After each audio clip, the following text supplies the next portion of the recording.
And we touched on this a little bit earlier in headlines, but this is going to phase out, give or take about 200,000 drivers and carriers. But of course, it's going to kind of present this to be more safer for all of us on the roads.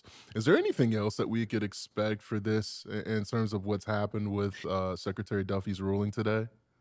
Yeah, point of clarification. I don't think this is going to phase out anywhere near 200,000 drivers. So the rule says in FMCSA's estimation, there are around 200,000 current non-domiciled CDL holders in the United States.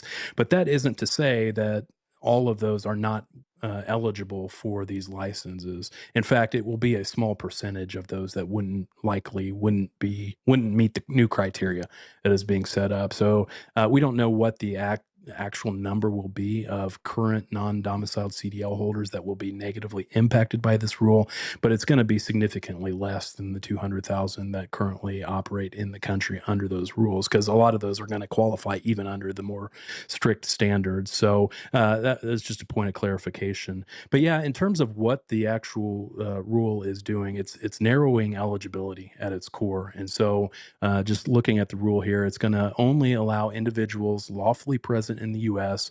under certain employment based non immigrant categories: H2A agricultural workers, H2B non agricultural workers, and E2 treaty investors to be eligible for these licenses. And then the other big component of it, at least the one that stuck out to me, is that the new rule is going to limit the um, the length of time, the validity date for these licenses going forward. One of the things they found in their investigation was that folks were continuing to operate under these non-domiciled CDLs for years on end.